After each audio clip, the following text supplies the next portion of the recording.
Why should you learn to see the aura? Well, other than it's a pretty cool experience to be able to see something that most people think doesn't even exist or is invisible, science has proven that subtle energies affect us whether we want to believe in it or not.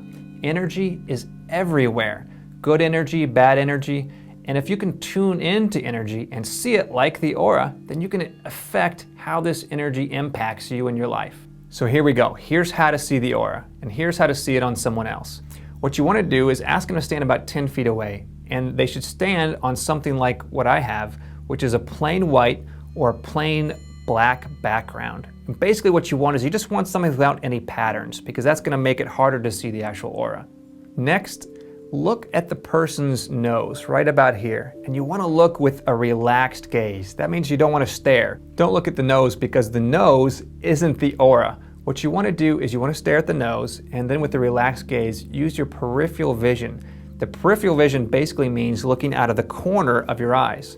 Here's the cool thing. Your eyes are curved, which means that they can see a different spectrum of light on the side, on the corner of your eyes, than you can head on. So what you'll first see around their head and shoulders is basically a transparent fog. Here's the thing. The aura, when you first see it, appears very transparent. Have you ever gone out on a hot day and you're looking at a car or a sidewalk and you'll see those heat waves kind of like shimmering? That's what it'll look like, but it's just gonna be barely just an inch to maybe half an inch just off their shoulders and around their head.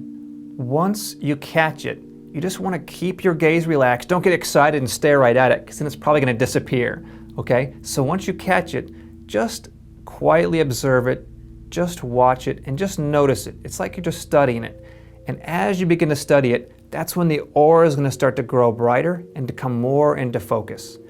Now, if you're looking at their nose and you're trying to use your peripheral vision and you can't quite catch it, move your vision from right at their nose to the center of their forehead. Just a slight movement up. Sometimes just that slight movement is all it takes to just catch it just for the first time. Because what you're trying to do is just notice it, and once you notice it, just to stay on it until you can see that it changes just a little bit. Some people can see the aura right away, others take a few minutes. Don't be discouraged, anybody can see it. Now this is probably something that for sure is going to happen. At some point, you're going to be seeing the aura, you're going to be practicing with it, and you're going to blink. And when you blink, it's going to completely disappear. Don't panic. This happens to everybody. Here's the funny thing, is that your mind, your consciousness, is plugged into your brain and your body, right? Whenever you blink like that, it tells your consciousness to reset. So remember, because you're watching the aura, you're tuning into that frequency of energy. As soon as you blink, it drops you back down to where you were before. The more you practice, the less this is going to happen. But in the beginning, it is going to happen. It happens to everybody. Just practice and you'll get your way through it. Now let's say you're by yourself, and here's how to practice seeing your own aura. We're going to start with your hand. And so what you want to do is, just like with a person, you want to find a plain background, white, black, whatever. And you want to extend your hand in front of you.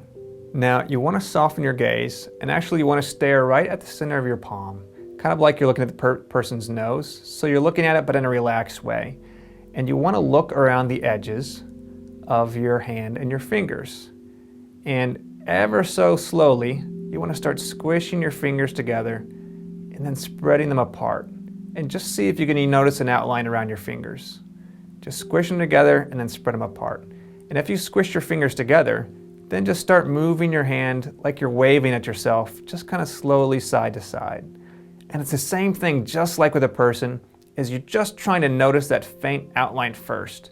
And once you catch the outline, sometimes the movement helps, but once you catch that faint outline, you want to stop, and then you just want to, in a relaxed way, just focus on trying to bring the aura more into view. The movement is just trying to get the aura to move into just the right spot in your peripheral vision, and then sometimes you'll notice it just kind of pops right out. And here's the cool thing, you can also do it with your foot. And I used to do this all the time when I was lying in bed. I'd wake up in the morning, 15 minutes early, and I would just move my foot, and I would just twist it back and forth, and I would look at the aura around my toes and study my foot. In the next video, I'm going to show you how to be able to see energy in the air. Here's the cool thing, it's not really in the air, it's everywhere. So you're going to learn how you can see energy everywhere. If you're able to see the aura, share your excitement. Include a comment below telling us about it, then join us on Facebook. That's all for today. Thanks for watching, and I'll see you next time.